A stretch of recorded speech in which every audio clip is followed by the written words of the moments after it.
I can look at an exam in real time. If it's objective questions, I can look at it real time as soon as they're done, and they can get feedback right away. So it's not waiting for me to run it through the Scantron machine or grade the paper.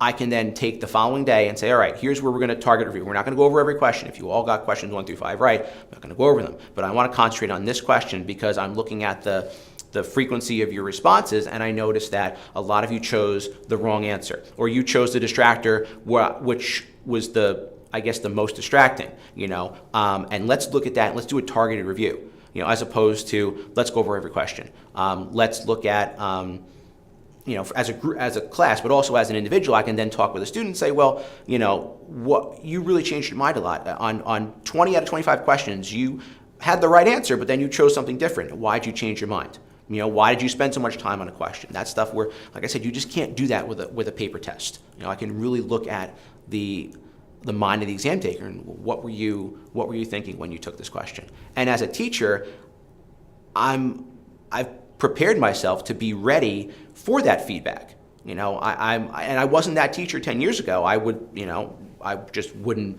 entertain that. But now it's, all right, tell me if you think the question was worded wrong or I was confused here. It becomes much more of a learning process than it was you took the test, you got it wrong, you get this grade, and we move on. It's much more of an integrated learning process.